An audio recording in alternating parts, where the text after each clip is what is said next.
I think Scopogaban is a potential candidate for the man marked by flames. His scar on his face kinda resembles a flame, so this could be true and it does kinda resemble a flame, but I'm not necessarily convinced with what we've seen so far. Again, what I will grant is that Scopogaban does have quite the unique scar that does have curvature consistent with depictions of flames. So look, for fun, let's preemptively tick that one box off, but the issue is that we still need two other huge criteria to be met, one of which is that the man marked by flames is said to sail on a pure black ship, and the other is the ability to conjure strange weather phenomena that stops anyone else getting close to the ship. But look, if I wanted to make the case that it was Scopper, then it would be that after Roger was executed, or after Roger disbanded the crew, Scopogaban may have taken the Ora Jackson or another ship, perhaps a black ship, to Fishman Island to pick up that road poneglyph and ensure that it would be protected for the next 24 years before the man who inherited Roger's will would be ready to make use of it. And given how much he loves exploring, Scopogaban could be in a permanent state of sailing around the world. Hence why we saw him catching up with Crocus, but always making time to stop in on Elbaf and see his family and such, which would also go on to explain why he may not have been present during the whole Loki situation. Although I have to say, at the moment, I think the dragon is still the stronger candidate because no, he doesn't have the flame marks, at least not that we've seen. Who knows what's happening under that cloak, but he does have the full black ship, the Wind Grandma, and demonstrable access to weather-altering abilities. So mathematically, that is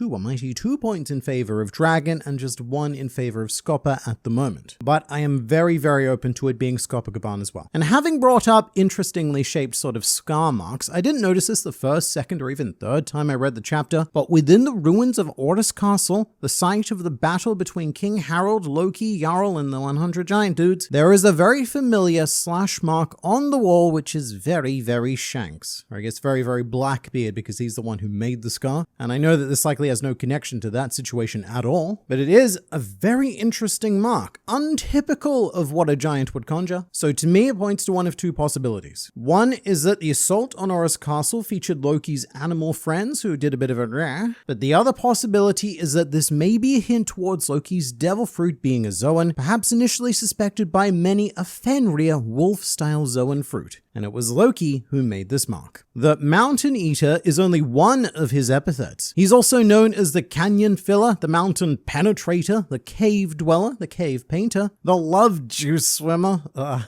Spelunker, etc. He is a legendary man. Alright, so I was okay with everything before and after Love Juice Swimmer. Anyone else feeling major Master Roshi vibes from Gaban? Beard, Hawaiian shirt, sunglasses, and eccentric as heck? Pretty cool guy. I definitely get Master Roshi vibes from him, and I think this makes a lot of sense because Eiichiro Oda's favorite manga is Dragon Ball. There's a huge amount of inspiration from that that's been put into One Piece, and in an interview, Oda stated that he fell in love with Dragon Ball specifically after reading Chapter 2, which is an interesting choice, as it's a chapter solely dedicated to pervy gags involving Bulma bathing and Goku discovering a vagina for the first time. But Dragon Ball aside, I also see a lot of Jiraiya in Scopogaban as well, a lot of which comes from the kabuki pose that Gaban strikes, which when combined with his other aspects does really take me back to Naruto. But this pose in world is probably influenced by Gaban's time with Kozuki Oden. Oden would always joke around with stuff like his born to be boiled line, and then after doing so he'd always smash out a pose. So I'd like to think that Gaban's been influenced by the legacy of another old friend, because Scopogaban and Oden do have a much stronger bond in filler material, as in the anime when the Roger Pirates fought against the Whitebeard Pirates, Scopogaban was Kozuki Oden's opponent, and there was also some filler where Oden, Gaban, Shanks, and Buggy have a mild adventure in Mocktown, which is pretty fun. I really like stuff like that, because one of the most common complaints we get about One Piece is that there's not enough downtime, there's not enough fun with the Straw Hats, which is fair enough. And some of the stuff I enjoyed most in the Oden flashback was seeing the Roger Pirates and Whitebeard Pirates just screwing around when they're not at the epicenter of history-changing events. So as much as I want more of the Straw Hats having fun, I'm also very greedy and I want more of everyone else having fun as well. When One Piece is over, what I would love is a Roger and or Whitebeard prequel manga, just to spend more time with those crews. Having brought up Oden though, we should address the insane fact that Scopogaban himself has been to Wano. And as a proud explorer, yes, it does make all the sense in the world for him to want to go to that isolated location. So I guess that's where he got his Wano clothing, although it's a bit awkward. The idea that Scopogaban went to Wano, saw all of the suffering caused by Kaido, and did nothing. Unless he went way long ago before the whole Oden situation situation happened, but with what we know, it seems more likely that Gabon visited after the Roger Pirates were disbanded, and he makes it sound like he had a great time. And look, I get it, Scopper Gabon on his own probably can't take down Kaido and the entire army of the Beast Pirates. It took a massive alliance to bring him down in the end. But I'd love to know what Gabon actually did there, because when we were there wasn't a whole lot to do except go sightseeing in the wastelands and count the weapons factories. But I suppose he could have spent that time trying to discover some sort of award-winning flavor, which we've just so happened to find with the sponsor of today's video, Fume. A superb some-flavored air device that is not a vape, contains no nicotine, uses no batteries. In fact, Fume cores are closer to herbal teas. I always have one of these on my assorted desk because they're very fun to fidget with.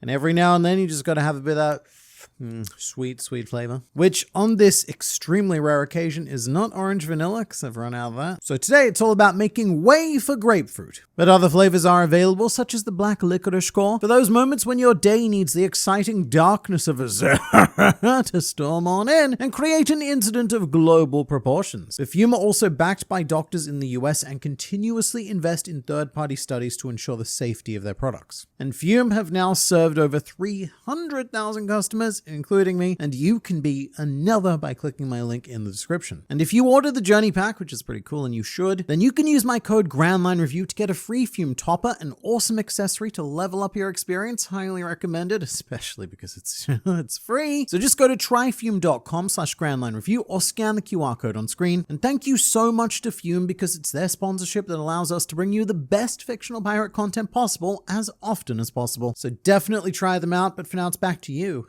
Me? That mountain hospital Scopper took Roger to was possibly Kureha's. So this would be really fun because we are still waiting for that Kureha-Roger connection to be revealed to us. As long ago, it was actually Dr. Kureha who first stated Roger's real name. She was the first person to refer to him as Gold D. Roger instead of Gold Roger, meaning that she didn't just follow Roger by the newspaper articles that misprinted his name. No, Kureha probably met him, as she was also the first person to directly mention the Will of D. And this would also result in another cool parallel between Roger and Luffy. Luffy had to take Nami to Drum Island to get her healed, and Scopper Gabon may have needed to take Roger there to get some injuries fixed. That or look at his disease. And this would be the place to go, because remember that Drum Island pre-Warpol was considered one of, if not the most medically advanced nation in the entire Grand Line. So there's no better place to take Roger, although at the time it should be said that Dr. Kureha was not living in the castle on top of the Drum Rocky, but those are not the only mountains on Drum Island. We don't really register it because the Rockies are the main point of focal point, but if you look slightly below that, there are snowy mountains everywhere. And in Chopper's flashback, we see that Kureha was living deep in a wilderness in this lovely little tree house, and depending on how long ago Roger may or may not have been taken there, all of the trees and stuff could have grown back by the time that Chopper came around, because Scopper Gabon was set to just level the entire area. But I am liking this idea quite a bit. And you know what? It could also potentially explain where Kureha picked up her axe throwing abilities, which would be from watching Scopper Gabon at work. Colin having two parents alive living on the same island with him has me feeling deeply concerned. Alright, I get what you mean, and I don't know who I should feel more concerned for, because Ripley and Scopper Gabon are both in very narratively unsafe spots. Due to having pumped out spawn, Ripley is now subject to the One Piece mother curse. Being a mother is by far the most dangerous profession in all of fictional Pirateland. They just don't seem to last very long. And in Loki's case, the idea of a curse seems quite literal. He was born, and a year later his mother died because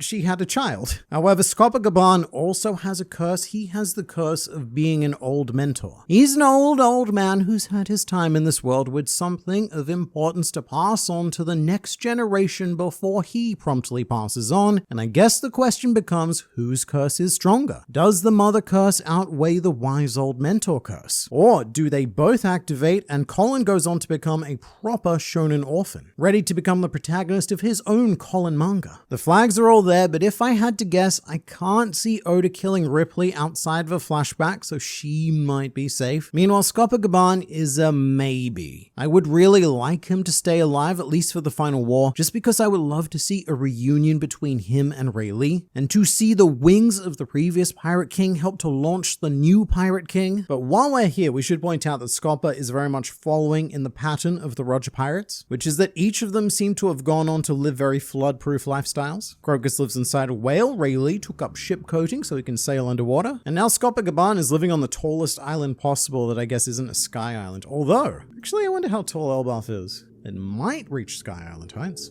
I am annoyed by colon being pronounced colon. I've never met a colon being pronounced that way. This may be an English-Japanese issue though. Alright, it is an issue of a couple of things. Firstly, the Japanese way to pronounce the English word colon is exactly the way that Colin's name is spelt, Gordon. However, this name isn't taken from our assholes, no. It's because most Elbaf giants are named after wrestlers, and Colin's name actually comes from a family of wrestlers named the Colons. At least that's how I think you pronounce it. I don't know, I'm not good at the Spanish. But what's actually happening here is an issue with the scans. Because for whatever reason, they insist on translating Colin's name as colon, whereas the official translation does go with the more pragmatically accurate spelling of Colin. Not I-N, U-N. Colin, not Colleen. And I think that the scans are sometimes afraid to correct themselves after the official release and continue to go with their choice just to be different and portray themselves as the superior translation. And so that's why scan-only readers are now being forced to learn all about colons instead of Colin. Although admittedly there is an English, Spanish, Japanese disconnect as well, because what we do, right, is we take the Spanish name, then we turn that into Japanese, then we take that Japanese word and we turn it into English, which dulls down how the original Spanish is said. And then what you do, right, is you take an Australian man on the internet and you ruin everything with the Australian accent, and that's how we end up in the situation we are here. Another thing with getting 4 chapters in a row is the production of the live action is at a point where Oda's direct input may not be needed since the new season comes out this year. Yes, we should definitely mention that. Filming for season 2 of the One Piece live action series has officially concluded, at least the principal portion of it anyway. I say that because with season 1 they actually did go back and reshoot parts of it due to Oda's feedback. There were some parts that he wasn't happy with, and to the credit of the production that I often criticize, they took that feedback and kept working with it until Oda was satisfied. Part of those reshoots involves stuff happening on Baradier, because Zeph's actor posted about flying all the way back to South Africa for it.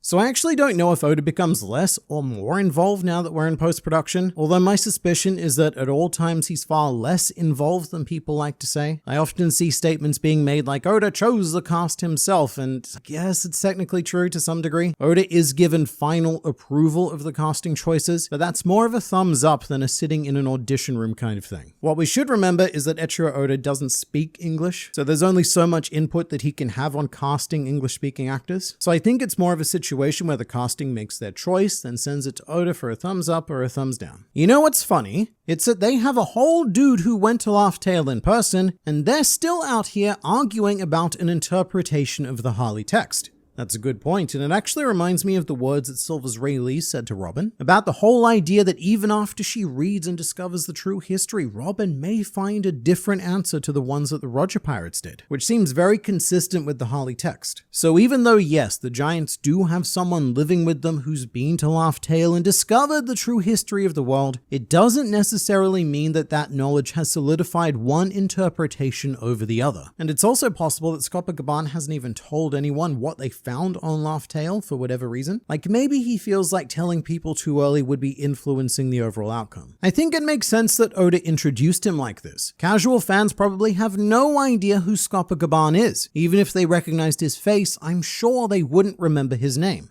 That's an interesting thought. If you are a casual One Piece fan watching this video, please do let me know, because I've been making videos about fictional pirates on the internet for about 10 years now, so the idea of background legends like Scopogaban has always been in the foreground of my mind, and for the longest time, he was the first answer to any new question or new silhouette that ever popped up in One Piece. But if any of you were completely blown away because you'd forgotten about him, or perhaps never quite conceived of his existence in the first place, then I would love to hear about that experience. Because from my perspective, yes, this was very exciting, but also very well within expectations, because there were just too many things lining up this time around for it to not be him. So who is that old shepherd with the tattoo at the beginning of Marineford?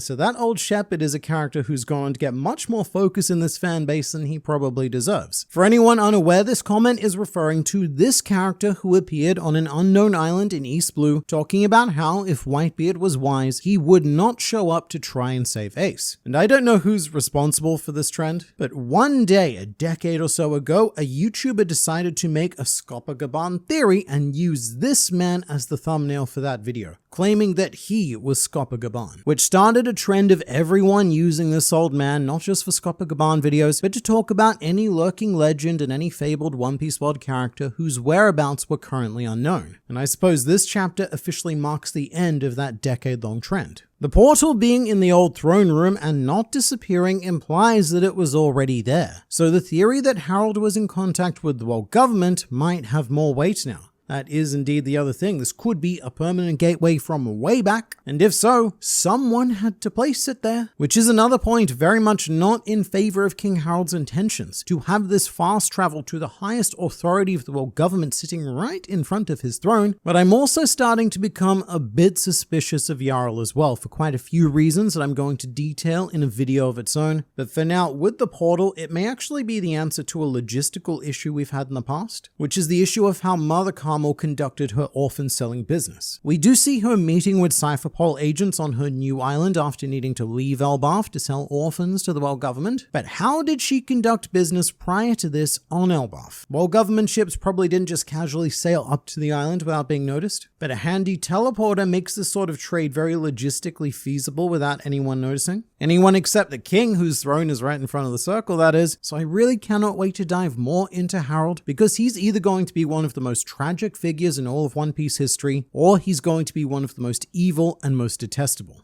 Also, fun thing about the circles, could these waypoints be the reason why those demon worshipping cultures developed, like Namakura Island? The idea that one day people stumbled upon a portal used by either the elders or the Holy Knights, and maybe they even saw one of them emerge from the portal? Like say this Holy Knight guy wearing the skull during the God Valley instance, looking very demonic, and so that encounter was mistaken for summoning a demon, and then a whole society formed around worshipping that idea. That could be very possible. In the cover story, the two rebels tied down by Who's Who are definitely Page 1 and Ulti. Yeah, it's fairly obvious it's them, and I'm very excited to see both of them again, even if it is just a silhouette. And I feel like those two could be the beginning of Yamato's vassals, because Ulti and Page 1 clearly have some sort of issue with the surviving members of the Toby Roppo, or at least Who's Who. So what happens here is probably Yamato saving them, and Ulti and Page 1 becoming traveling companions for the rest of the journey around Wano. And so we're probably beginning that very standard process of One Piece bad guy to good guy transition. I do not believe this to be likely, but it would be interesting if Scopa taught Luffy about the voice of all things. You know, that may very well be it. Because at this point, Luffy seems to have mastered everything except for the voice of all things. Luffy's achieved advancement in all three types of Haki. He's also awakened his Devil Fruit. There's perhaps room for improvement in regards to the stamina of that awakening, like how he did eventually manage to overcome the drawbacks of Gear 3rd. But the voice of all things is something that we haven't even touched yet. And while Scopa-Gaban likely doesn't have it himself, although I guess he could, and maybe that's why he finds exploring so much fun, because he's just following voices all over the world. But even if he doesn't, he still spent enough time around Roger and Odin to have a good idea of what they went through, and he may be able to provide some guidance to Luffy on this front and prepare him for the final step towards achieving his dream. And thank you so much again to Fume for sponsoring this video. Definitely check them out through the link in the description.